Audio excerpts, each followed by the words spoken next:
여러분들 아마 리프팅이라는 것을 한 번쯤은 다 보시거나 들어보신 적이 있을 겁니다. 왜 여름에 강가나 바닷가에 보면 급류에다가 보트 하나를 띄워놓고 여러 사람들이 노를 저으면서 내려가는 그 일종의 레포츠가 바로 그 리프팅이죠. 근데 우리가 이렇게 밖에서 그걸 보게 되면 막 사람들이 신나서 비명을 지르는 건지 겁이 나서 비명을 지르는 건지는 모르겠지만 막 비명만 지르면서 그냥 떠내려가는 것처럼 보일 때가 많이 있습니다. 그런데 사실은 그 보트를 운영해 나가는 데 있어서 중요한 규칙들이 존재를 합니다. 뭐냐면 거기에는 한 명의 가이드가 있고요, 또 여러 명의 노를 젓는 사람들이 있어서 이 가이드가 이 배가 가야 할 방향들을 지정해 주면 노를 젓는 사람들이 이 가이드의 명령에 따라서 노를 저어서 목적지까지 도착해야 되는 일종의 스포츠이죠. 그런데 우리는 그냥 한 번 타고 끝낼 놀이로 여기기 때문에 그 배를 타서 가이드도 자기가 해야 할 일을 제대로 감당하지 못하고 노를 젓는 사람들도 그냥 그 재미에 소리만 지르다 자기 마음대로 시간을 보내다가 내릴 때가 많이 있다라는 것입니다. 여러분, 그 래프팅이라는 그 배를 운영을 할 때 그 배 안에서 가장 힘든 사람이 누구일 것 같습니까? 그냥 우리가 얼핏 생각을 하면 그래도 몸을 써서 노를 젓고 있는 사람들이 가장 힘들지 않을까라고 생각들을 합니다. 그러나 그 가이드가 하는 역할이 굉장히 중요합니다. 그래서 이 보트가 올바른 방향으로 제대로 가고 있는지를 항상 확인을 해야 되고, 노를 젓는 사람들도 제대로 노를 젓고 있는지 명령을 전달해 줘야 되는 것이 이 가이드의 몫입니다.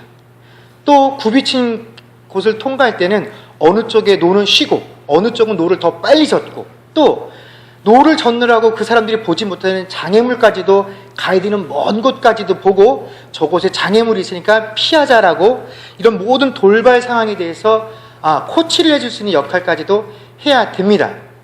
그렇기 때문에 그렇다고 해서 가이드만 힘드냐? 그러나 아무리 가이드가 뛰어나서 훌륭하게 명령을 전달해 준다고 할지라도 이 노를 젓는 사람들이 그 명령대로 움직일 만한 힘과 재능이 없다라고 한다면 결국은 그 배는 어떻게 됩니까? 뒤집히게 되어 있습니다. 결국 이 래프팅을 할 때 그 작은 보트 하나를 제대로 움직이기 위해서는요, 노를 젓는 사람 한 명 한 명이, 또 가이드가 모두 한 마음과 한 뜻이 되어서 자신의 목표를 온전히 감당해야만 비로소 안전하게 목적지에 도달할 수 있다라는 것입니다. 우리가 사람들이 살아가는 인생을 자주 항해에 비유를 합니다. 그런데 우리가 꿈꾸는 항해는 어떤 항해입니까? 넓은 바다를 크루즈를 타고 선원들이 운전을 하면 나는 그냥 시간 되면 들어가서 자다가 또 날씨 좋을 때 나와서 햇볕을 쬐면서 그 대해를 바라보고 시간이 나면 차려준 음식을 먹고, 이러한 항해가 결코 아니다라는 것입니다. 우리가 인생을 항해에 비유할 때 이 항해는 바로 앞에서 우리가 살펴본 이 래프팅과 같은 항해가 바로 우리 인생의 항해가 될 것이다 라는 것입니다. 어디서 무엇이 튀어나올지 모르는 그런 급류 속에서 내가 예상치 못했던 방해물들로 인해서 내가 나가야 할 길이 방해받는 그 항해, 또 결코 나만 잘한다고 해서 목적지까지 안전하게 도달할 수 없는 그 우리의 삶이 바로 이 래프팅과 비유될 수 있는 항해가 될 수 있다라는 것입니다. 여러분, 드디어 이 느헤미야가 그의 백성들과 함께 성벽을 재건하는 사업을 시작했습니다. 지금까지 느헤미야가 고통받고 힘들고 애써서 준비했던 그 모든 것들은 사실 지금부터 그가 해야 할 일에 비하면 아무것도 아니라고 여겨질 만큼 지금 그들 앞에 놓여진 일들은 아주 험난하고 힘든 일들입니다. 여러분, 처음 그 공사를 시작할 때 느헤미야는 그 백성들에게 그들의 마음 가운데 호소했습니다. 하나님이 나에게 어떠한 마음을 주셨고 하나님이 어떻게 은혜를 베푸셔서 지금까지 왔는지를 그 백성들에게 호소했더니 그 백성들이 그 말에 감동이 되어서, 그래, 우리도 함께 이 성벽을 재건하는 일에 뛰어들자라고 이야기를 했다라는 것입니다. 그런데 그들 앞에 펼쳐진 그 일들은요, 결코 감동만으로는 할 수 없는 일이었다라는 사실입니다. 여러분, 성벽과 성문을 재건하는 공사는 굉장히 큰 일이었습니다. 이때 이 느헤미야와 백성들이 지었던 성벽을 보면요, 보통 그 성벽의 두께가 일반적으로 5m 정도가 됐고, 제일 이 성벽의 두께가 넓은 곳은 약 15m 정도가 되었다라고 합니다. 그리고 8개의 성문이 있었던 성이었는데, 각각의 성문들은 7m에서 10m 사이의 높이로 쌓여진 성이 바로 이 느헤미야와 백성들이 쌓았던 성이기 때문에 결코 쉬운 일이 아니었습니다. 그런데 이 일을 느헤미야와 백성들이 며칠 만에 완료했냐면 52일 만에 이 성벽을 쌓는 일들을 완료했다라는 것입니다. 어떻게 해서 이런 결과가 나올 수 있었느냐, 우리가 오늘 그 원리를 한번 살펴보려고 합니다. 비단 이 성벽을 쌓는 일뿐만 아니라 하나님께서 주신 사명을 감당해야 하는 공동체들에게는 두 가지 중요한 일을 하는 원리가 있다라는 것입니다. 첫 번째는 뭐냐면 함께하는 원리다라는 것입니다. 오늘 제가 읽은 본문에서도 그렇고 느헤미야 3장 전체에는 어떠한 내용들이 등장을 하냐면 누가 무엇을 짓고 누가 어디서부터 무엇을 만들고라는 그런 이야기들이 쭉 적혀져 있습니다. 여러 사람들의 이름과 그들이 한 일들이 기록되어 있죠. 왜 하나님께서 이렇게 한 장이라는 장 전체를 통해서 그 사람들이 어떠한 일들을 했는지를, 또 어디서부터 어디까지 무슨 일을 했는지를 세세하게 기록해 놓으셨을까요? 그 한국에 보면 고속도로가 있고 그 고속도로마다 휴게소가 있습니다. 그 중부고속도로에 가면 금강휴게소라는 곳이 있습니다.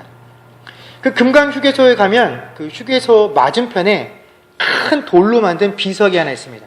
그 비석 안에 어떠한 내용들이 적혀 있냐면, 이 중부고속도로를 만들면서 그 중부고속도로를 만들다 사고로 인해서 순직하신 분들의 이름과 그분들의 순직하신 날짜, 어디서 돌아가셨는지를 쭉 이렇게 기록해 놓았습니다. 그래서 제가 이렇게 처음 그 비석을 봤을 때, 야, 생각보다 이 고속도로를 놓는 사업에도 많은 분들이 목숨을 잃는구나 하는 사실이었습니다. 제가 생각할 때 지금처럼 그 기술이 발전되어 있는 시대에 고속도로 하나 놓는 것에 이렇게 사람들이 많이 죽을까라고 생각을 했지만, 여러분, 그런 시대 가운데 고속도로를 놓을 때도 이렇게 많은 사람들이 생명을 잃는 큰 공사였으니, 여러분 2000년도 더 된 그 시점에서 여러분 사람들의 손으로 성벽을 쌓는 일이 결코 쉬운 일은 아니었을 것이다 라는 것입니다.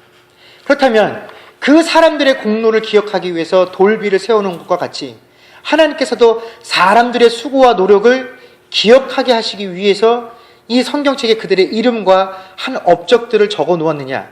그것은 아니다라는 것입니다. 여러분, 하나님께서 이 느헤미야 3장 전체를 걸쳐서 누가 어떤 일들을 했는지를 기록해 놓으신 이유는 뭐냐면 바로 많은 사람들이 이 성벽을 쌓는 일에 동참하였다라는 사실을 말씀해 주시기 위함이다라는 것입니다. 오늘 저희가 읽었던 느헤미야 3장 1절 처음을 보면 이렇게 시작을 하고 있습니다.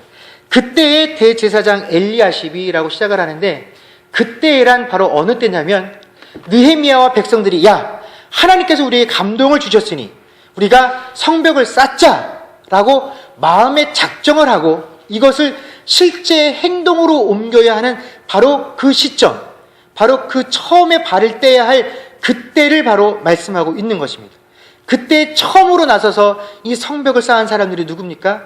바로 대제사장과 그의 형제들이었다라는 것입니다. 그들이 말하기를 처음으로 이 일들을 하면서 한메아 망다에서부터 하나넬 망대까지 성별하였다라고 성경은 이야기를 하고 있습니다. 여러분, 이 대제사장들이 어떠한 사람들입니까? 이 사람들은 구별된 사람들로서 그들은 해야 할 일조차도 정해져 있는 사람들이죠. 아무 일이나 할 수 있는 사람들이 아니라 하나님께서 맡기신 일, 하나님과 관련된 일들만을 하도록 되어 있는 사람이 이 대제사장들이었습니다. 우리가 잘 아는 것처럼 누가복음 10장에 보면 이 사마리아 사람이 선한 사마리아인에 비유해 어떤 사람 한 명이 이 여리고 성으로 내려가다가 강도들을 만나서 거의 죽을 만큼 매를 맞았을 때 그 죽어가는 사람을 이 대제사장이 지나가다 보게 됩니다. 그런 상황 가운데서도 내가 맡겨진 일들을 저 시체를 만졌다가 혹시 부정을 탈까 싶어서 그 사람을 못 본 척하고 지나가는 게 이 대제사장들이었습니다. 그런데 그 대제사장이 성벽을 쌓자 하는 그 일에 가장 먼저 달려와서 그 일을 감당했다라는 것입니다. 여러분, 누구도 이 제사장들에게 와서 야, 너만 어떻게 이 일에 빠질 수 있냐? 당신도 이 일에 참여하십시오라고 요구하지 못했을 것입니다. 왜냐하면 누구라도 다 대제사장은 이런 일을 하는 사람이 아니다라고 생각하기 때문입니다. 그런데 바로 그 처음의 순간에 대제사장과 그의 형제들이 달려가서 그 일을 감당했다라고 성경이 이야기를 해주고 있습니다. 아마 보통의 대제사장들 같았으면 너희는 열심히 일해, 나는 뒤에서 너희들을 위해서 기도해 줄게 정도만 할 수 있었지만 이 대제사장들은 그렇게 하지 않고 직접 함께 백성들과 그 일들을 했다라고 성경이 이야기를 해주고 있습니다. 또 이 대제사장들 뿐만이 아닙니다.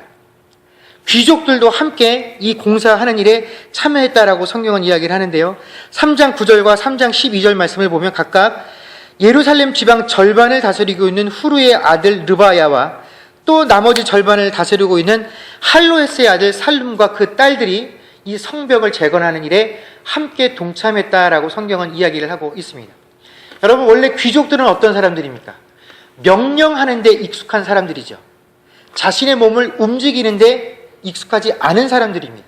그런데 이런 귀족들조차도 예루살렘 성벽을 쌓는 일에 함께 참여해서 그들도 돌을 나르고 성벽을 쌓는 일을 감당했다라고 성경은 이야기를 합니다. 또 비단 남자들뿐만 아니라 여자들도 이 어렵고 힘든 일에 동참을 했다라고 하죠. 할로에스의 아들 살룸뿐만 아니라 그 딸들도 함께 이 건축하는 일에 직접 참여했음을 성경은 우리에게 보여주고 있습니다. 또 이것뿐만이 아닙니다. 우리말로 지금 치면, 요즘으로 말하면 전문 직업인들조차도 이 성벽을 쌓는 일에 함께 참여했는데, 오늘 저희가 읽지는 않았지만 성경 그 밑으로 쭉 살펴보면요, 8절을 보면 금세공업자였던 하랴의 아들 우시에, 또 향품 제조업자였던 하나냐가 나오고, 29절 말씀에 보면 동문직이 스바야가 나오는데, 이 동문직이라는 것은 지금 말로 하면 경찰이나 보안관과 같은 일들을, 치안을 담당하는 일을 하는 사람들이 이 무슨 직위들입니다. 여러분, 이 금세공업자나 향품 제조업자에게 있어서 자신들의 삶을, 생계를 유지하는 건 뭐냐면 그들이 가지고 있는 기술이죠. 또 그들의 기술은 어디에서부터 나오는 것입니까? 그들의 손으로부터 나오는 것입니다. 그들이 손을 써서 금세공업을 해야 되죠. 그들의 손을 써서 향품을 만드는 일들을 해야 합니다. 그들의 삶 가운데, 그들의 육신 가운데 가장 중요한 부분이 어디겠습니까? 당연히 손이죠. 아마 지금 같으면 그 손을 보호하기 위해서 보험을 드는 그런 사람들도 있었을 것입니다. 그런데 평상시에도 그 손을 보호하고 아껴야 될 이 금세공업자와 향품 기술자들도 이 무거운 돌, 투박한 돌들을 함께 나르고 성벽을 쌓는 일에 참여하는 것을 주저하지 않았다라고 성경은 우리에게 이야기해주고 있습니다. 여러분, 이처럼 다양한 직업과 다양한 직책을 가진 사람들이 한 가지 목표를 향해서 함께 움직이는 것, 이것이 바로 함께하는 원리다라는 것입니다. 여러분, 교회 공동체도 마찬가지입니다. 여러분, 이 교회에서 다양한 경험들을 가지고 있고 하는 일들이 다양하고 다양한 문화의 배경들과 다양한 성경적인 배경들이 다름에도 불구하고 우리는 한 가지 목표를 위해서 함께 나아갈 수 있는 자들이 될 수 있어야만 한다라는 것입니다. 이것이 주의 일들을 위해서 부르심을 받은 신앙 공동체의 첫 번째 되는 중요한 원리임을 우리가 결코 잊어서는 안 될 것입니다. 왜냐하면 하나님의 사역에는 모든 사람들이 다 필요하고 모든 사람들이 다 감당해야 할 위치가 있기 때문에 그렇다라는 것입니다. 그래서 에베소서 4장 11절에서 13절 말씀을 보면 이렇게 우리에게 이야기를 하고 있습니다.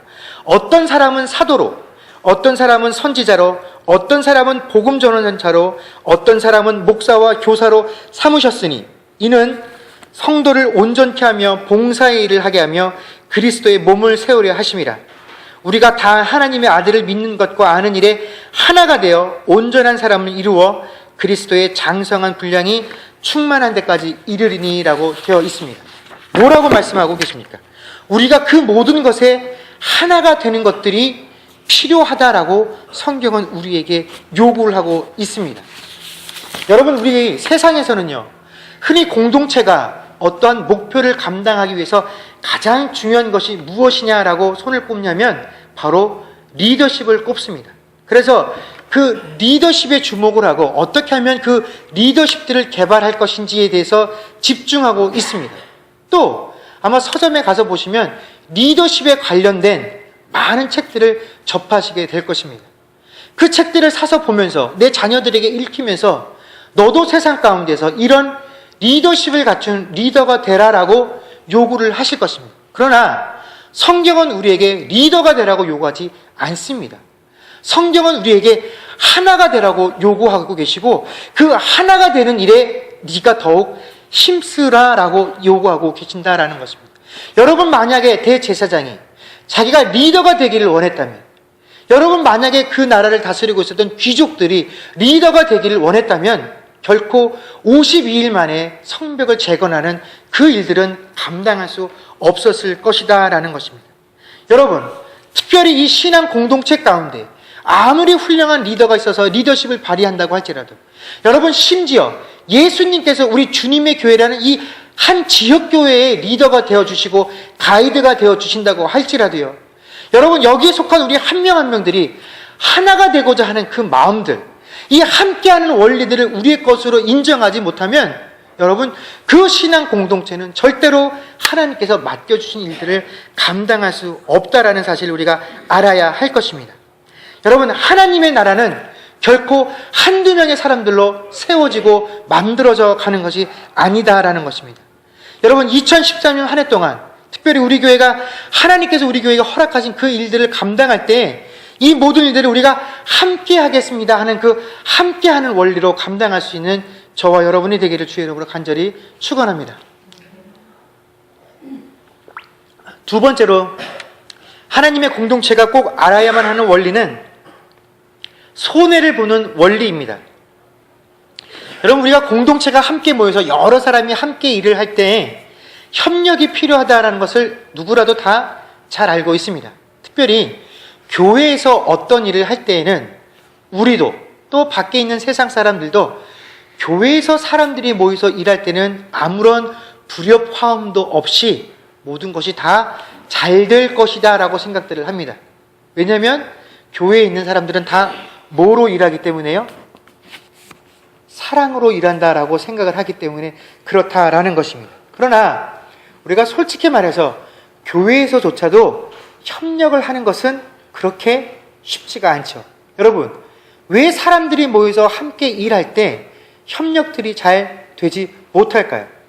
그것은 우리가 한 가지 목표를 정해놓고 각자의 사명들을 배분받아서 일을 함에도 불구하고 바로 그 상황 가운데서도 나만은 다른 사람보다 더 손해를 덜 보기를, 내가 좀 더 편한 일을 할 수 있기를, 내가 좀 더 이름나는 일을 할 수 있기를 원하는 그런 욕심들이 다 우리 가운데 있기 때문에 그렇다라는 것입니다.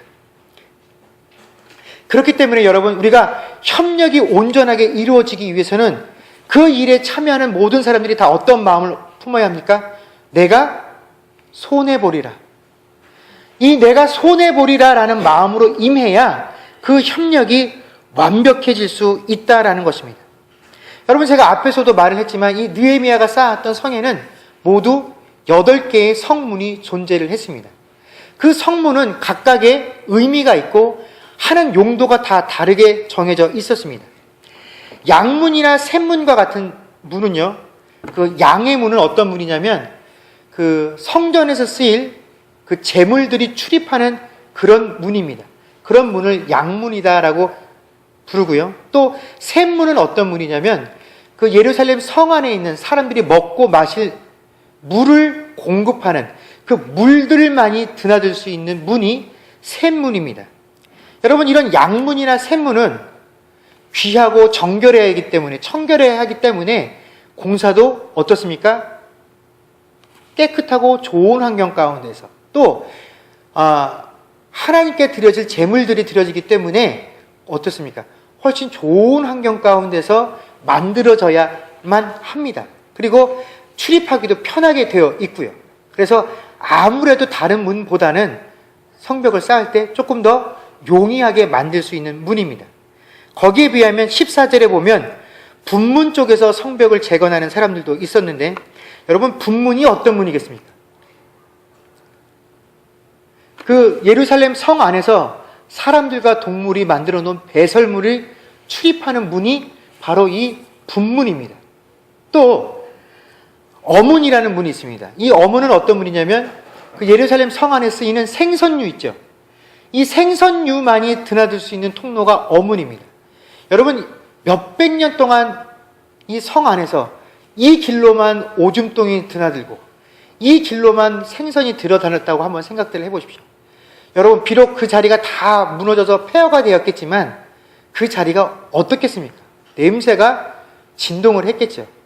여러분, 그런 자리를 배분받아서 일을 한다고 하면 대번에 다 불평이 나오죠. 야, 똑같이 자원에서 일하는데 어떤 사람은 좀 편하고 환경 좋은 곳에서 일하고 나는 이렇게 냄새나고 더러운 곳에서 일을 해야만 하느냐. 또 이런 곳에 일하면 나쁜 점이 뭡니까? 높은 사람이 순시를 와도 항상 어떤 곳에 가서 이렇게 순시하고 돌아갑니까? 좋은 곳, 깨끗한 곳, 폼나는 곳에 가서 순시하고 돌아가기 때문에 이 나쁜 곳에서, 열악한 곳에서 일하는 사람들은 열심히 일해도 표가 잘 안 나는 법입니다. 그런데 이렇듯 하나님의 일을 감당함에 있어서, 협력을 하는 데 있어서 중요한 것이 뭐냐면, 그래, 저렇게 편하고 좋은 곳에서 일하는 사람들이 있어야 한다라면 또 나처럼 냄새나고 더럽고 표가 안 나는 곳에서 일하는 사람들이 분명히 필요해. 내가 그 일들을 할게라는 이런 마음들이 꼭 필요하다라는 것입니다. 또 내 삶의 중요한 일부를 희생해야만 합니다. 여러분, 제사장들이 성벽을 쌓는 일을 한다고 해서, 야, 제사장들이 이곳에 와서 성벽을 쌓는 일을 하니까 제사를 감당하는 그 일들은 조금 쉬엄쉬엄 하십시오. 우리에게 하나님의 말씀을 가르치는 일들은 좀 쉬엄쉬엄 하십시오 라고 하지 않았다라는 것입니다. 성벽을 쌓는 일들은 일대로 하고 하나님 앞에 제사를 드리고 그 백성들을 가르치는 그 일들은 여전히 그들의 일들로 해야만 한다라는 것입니다. 그들이 준비하고 쉬는 그 시간들을 쪼개서 성벽을 쌓는 일들을 그 제사장들이 했다라는 것입니다. 여러분, 금세공업자가, 상품을 만드는 자들이, 이 동문지기가, 또 장사치들이 자신의 생업들을 포기하고 와서 이 일들을 한다고, 네 생업을 포기하고 와서 이 일들을 하니까 먹고 마실 것을 내가 책임져 줄게, 그러는 것이 결코 아니다라는 것입니다. 이런 일대로 하고 자신이 해야 할 사명들은 사명대로 감당하면서 또 자신에게 주어진 일들은, 그 성벽을 쌓는 일들은 해야만 했다라는 것입니다. 그런데 누구도 그들이 한 일에 대해서 칭찬해주지 않더라는 것입니다. 누구도 그 일들로 인해서 내가 인정받고 칭찬받기를 원하지 않더라는 것입니다. 내게 주어진 생업은 생업대로 감당을 하고 또 이 성벽을 쌓는 일을 마땅히 내게 주어진 일들로 알고 감당해 나가는 그 일들이, 바로 그러한 내 삶의 희생들이 우리에게 분명히 필요하다라는 것입니다. 또 우리가 일을 하다 보면 다른 사람들의 몫까지도 책임져야 할 때가 있습니다.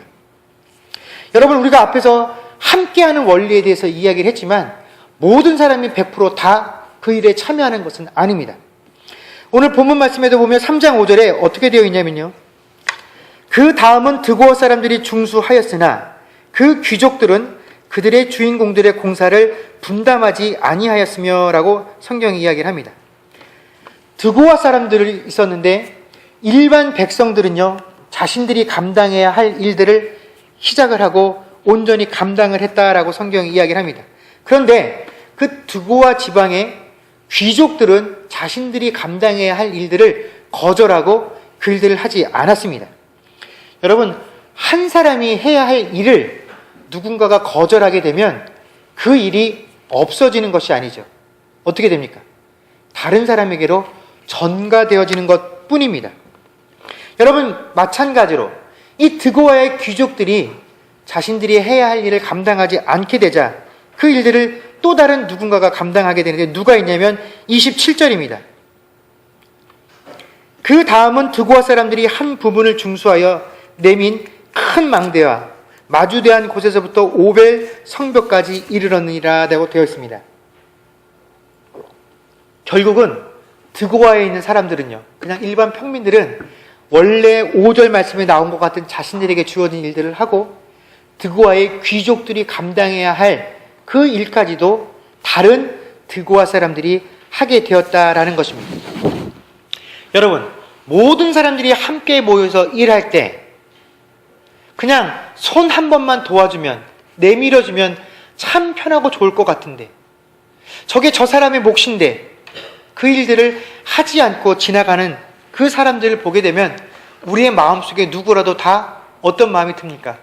섭섭해지고 원망하는 마음이 들게 되어 있다라는 것입니다. 특별히 이 드고아 사람들과 같이 자신보다 훨씬 여유로운 사람, 그 드고아의 귀족들이 해야 할 일까지도 감당하게 될 때 그 드고아 사람들의 마음이 어땠을까요? 그러나 드고아 사람들은 그것에 대해서 불평하지 않았다라는 것입니다. 아, 이것이 우리가 해야 할 일이로구나 라고 여기고 그 일들까지도 그냥 조용히 묵묵히 감당했다라는 것입니다. 여러분, 이렇듯 우리가 협력을 한다라는 것은, 함께 무엇인가를 일한다라는 것은 바로 나 자신의 희생을 통해서 완성되어지는 것이다 라는 것을 우리가 기억해야 할 것입니다. 또한 하나님의 공동체는요, 상대방에 대한 이해와 배려를 바탕으로 일을 해야 합니다.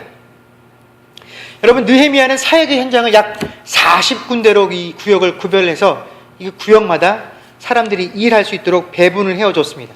아까 제가 말씀드린 것과 같이 각 문에 필요한 만큼 사람들을 배분하여 주었고요. 또 그런데 공사를 하다 보면 이렇게 좋고 편한 곳이 있는가 하면 분명히 공사를 하기 어려운 난구간들이 있습니다. 어떤 곳은 성벽의 두께가 5m밖에 되지 않는 곳이 있었는가 하면 어떤 곳은 15m가 되는 것도 존재했고, 어떤 곳은 5m밖에 안 되는 성문이었지만 어떤 곳은 10m가 되는 성문도 존재합니다. 어떤 사람은 성벽을 쌓는 일을 했지만 어떤 사람은 성문을 다는 일을 했고요. 어떤 사람은 그 아래에 주춧돌을 놓는 역할을 했지만 어떤 사람은 그냥 문 빗장을 다는 역할을 했다라는 것입니다. 이 하나하나를 느헤미야가 다 배분해 주었을 때에 여러분, 누구도 왜 내가 이 일을 하고 저 사람은 저 일을 하냐 불평하지 않았다라는 것입니다. 여러분, 함께 모여서 일을 하고 우리가 협력한다라는 것은요, 모든 사람이 다 똑같이 일을 하는 것을 협력한다라고 의미하지는 않습니다. 그 사람이 가지고 있는 재능, 그 사람이 가지고 있는 형편에 따라서 맞게끔 일을 배분해 주는 것, 그것을 우리가 뭐라고 합니까? 협력한다라고 말을 하는 것입니다. 아, 지도자가 저 사람에게 저 일을 주고 나에게 이 일들을 맡겼을 때에는 그가 볼 때에 분명히 이 일들을 내가 감당할 수 있기에 저 사람은 그것밖에 되지 않기에 라는 그 마음들을 우리가 품고 있어야 합니다. 하나님께서 왜 나에게 이러한 일들을 주셨는가? 하나님께서 왜 우리의 교회에게 이러한 일들을 맡기셨는가? 우리는 이것 때문에 형편이 안 되고 아직 이것을 감당할 만한 능력이 되지 않는데, 그것이 아니라 하나님께서 보시기에 충분히 그 일을 감당할 만하기에 우리에게 그 일들을 주셨다라는 것입니다. 또 한 가지, 우리만 그 일을 하는 것이 아니다라는 사실을 알아야 합니다. 여러분, 칠리학 땅에도 많은 교회들이 있죠. 여러분, 저희 교회뿐만 아니라 한인교회만도 3곳이 더 있습니다. 그런데 하나님께서 각 교회를 허락하셨을 때에는 각 교회를 통해서 이루시고자 하는 뜻들이 있기 때문에, 일들이 있기 때문에 하나님께서 허락하신 것입니다. 그 교회에는, 그 교회를 섬기고 그 교회에 속해서 신앙생활을 하고 있는 모든 이들에게는 하나님께서 오늘 이것과 마찬가지로 각가의 소명들을 배분해 주신 것이다 라는 것입니다. 여러분, 우리가 이것을 알아야 비난하지 않고 내게 주어진 것들로 인하여 하나님께 감사할 수 있다라는 것입니다. 여러분, 그렇기 때문에 오늘 하나님께서 우리에게 맡겨주신 이 원리들을 우리의 마음속에 품고 일하기 위해서 제가 여러분들에게 제안하고 싶은 일하는 자세가 있습니다. 바로 무엇이냐면 바로 그 다음은 이라는 자세입니다. 오늘 이 느헤미야 3장에는 보면요, 모두 29번에 걸쳐서 그 다음은 이라는 구절이 등장을 합니다. 이 뭐 어려운 구절 아닙니다. 누가 어디서부터 어떠한 일을 하고 그 다음은 누가 어디에서부터 어떤 일을 하고 하는 내용이 29번을 등장하고 있다라는 것입니다. 여러분,